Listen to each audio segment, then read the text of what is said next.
Lord అందరికీ వందనాలు తెలియజేస్తున్నాను. ఈరోజు దేవుడు ఇచ్చినటువంటి వాగ్దానము అపోస్తల కార్యంలో 10వ అధ్యాయం 4వ వచనంలో వ్రాయబడినట్టుగా, నీ ప్రార్థనలను ధర్మకార్యములను దేవుని సన్నిధికి జ్ఞాపకార్థంగా చేరినవి. నిజంగానే నువ్వు చేసే మేలులు మరి మంచి కార్యాలు, అలాగే నీ ప్రార్థన దేవుని సన్నిధిలో జ్ఞాపకార్థంగా వ్రాయబడుతూ ఉంటుందంట.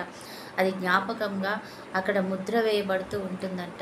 నువ్వు ఎన్నిసార్లు ప్రార్థన చేసావు, దేని విషయంలో ప్రార్థన చేసావు, ఎటువంటి వారి కొరకు నువ్వు సహాయం చేసావు, అన్నీ కూడా అవి నీ దేవుని దృష్టిలో ఆయన లిఖించబడి ఉంటాయి. కాబట్టి అవన్నీ కూడా ఒక జ్ఞాపకార్థంగా చేర్చబడి నీ మేలుకై అవి ఉపయోగపడతాయి, నీ విడుదలకై అవి ఉపయోగపడుతూ ఉంటాయి, అలాగే నీ స్వస్థతకై అవి ఉపయోగపడుతూ ఉంటాయి, నీ పరలోక రాజ్యంలో నువ్వు చేరడానికి అవి ఒక మార్గదర్శకంగా ఒక మంచి మార్గంని ఏర్పరుస్తూ ఉంటాయి అన్నమాట. అందుకని దేవుడు అంటున్నాడు, అవన్నీ నేను జ్ఞాపకం చేసుకుంటాను అంటున్నాడు. నిజమే, కొర్నేలి అనే ఒక భక్తుడు ఆయన చేసే ఆ ధర్మకార్యాలను, ఆయన చేసే ప్రార్థనలను బట్టి దేవుడు అంటే తన దూతను పంపించాడంట. దూతను పంపించి నా కొర్నేలిని నువ్వు ఆశీర్వదించు అని. అవును, ఆయన దూత వచ్చి చెప్తున్నాడంట, నీ యొక్క ధర్మకార్యాలు, నీ ఆ యొక్క ప్రార్థనలు దేవుని సన్నిధికి చేర్చబడ్డాయి. కొర్నేలి, నీ ప్రార్థన అంతా అక్కడ లిఖించబడి ఉన్నది అని చెప్తున్నాడంట దూత వచ్చి. కదా, నిజంగా ఎంత గొప్ప కార్యం కదా. మనం ప్రార్థన చేసి ఊరుకుంటాం, ఎవరికైనా కొంత సహాయం చేసి మర్చిపోతామేమో, కానీ దేవుడు దానిని మర్చిపోడనమాట. ఆయన తన జీవిత కాల పర్యంతం వరకు, మరి నీ నా జీవిత కాలం పర్యంతం వరకు దాన్ని జ్ఞాపకం చేసుకొని నీకు మేలు చేయడానికని సిద్ధముగా ఉంటాడు. ఎప్పుడైతే నువ్వు పరలోక రాజ్యం వస్తావో, లేకపోతే అప్పుడు నిన్ను ఆయన అభినందించడానికి సిద్ధంగా ఉంటాడు.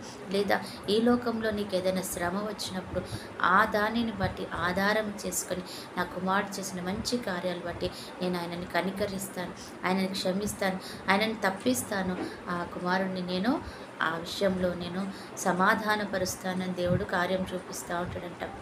కాబట్టి ఈరోజు నువ్వేం చేస్తున్నాను, ఏ మంచి ఎటుపోతుందో, నా ప్రార్థన ఎటుపోతుందో అని అనుకోకు, కానీ అదంతా కూడా నీకు తిరిగి ఆశీర్వాదకరంగా రావడానికే దేవుడు ఎప్పుడు కూడా నిన్ను జ్ఞాపకం చేసుకుంటూ ఉంటాడంట.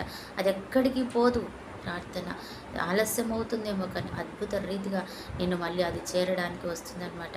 మరి దేవుని నామంలో నువ్వు చేస్తున్న మంచిని బట్టి నువ్వు నమ్మి ఎదురు చూడు, దేవుడు అద్భుతం చేస్తాడు. ఆ ప్రార్థన. పరిశుద్ధుడైన దేవా, ప్రేమ కలిగిన తండ్రి, నీ నామాన్ని బట్టి వందనాలయ్యా.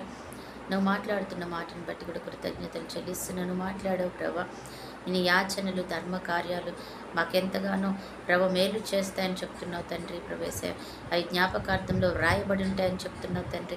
దేవుడు వాటిని జ్ఞాపకం చేసుకొని తిరిగి మేలు దయచేస్తాడని చెప్తున్నావు తండ్రి. వందనాలు చెల్లిస్తున్నాను. నువ్వు చేసిన ప్రతి మేలుని బట్టి వందనాలనైనా. రీతిగా మమ్మల్ని బ్లెస్ చేసినందుకు కూడా వందనాలు చెల్లిస్తున్నాను. ఈరోజు ఎంతమంది బిడ్డలైతే బర్త్డే మ్యారేజ్ జరుపుకుంటున్నారో వారు జ్ఞాపకం చేసుకుని, అలాగే ఈరోజు ఎంతమంది దుఃఖంలో ఉన్నారు, అయా తండ్రి, అనారోగ్యంతో ఉన్నారు తండ్రి ప్రభు, కుటుంబ కలహాలతో ఉన్నారు, అసమాధానంతో ఉన్నారు, ఆర్థిక ఇబ్బందులతో ఉన్నారు ప్రభు, ఉద్యోగాలు లేక, వ్యాపారాలు లేక ప్రభు, వివాహాలు కాక కృంగిపోతున్నారు. వారందరికీ అడిగిన దానికంటే గొప్పగా ఇచ్చి మీ నామాన్ని మహిమ తెచ్చుకొని దీర్ఘాయుష్ను దయచేయమని యేసు నామములో ప్రార్థిస్తున్నాము తండ్రి. ఆమేన్.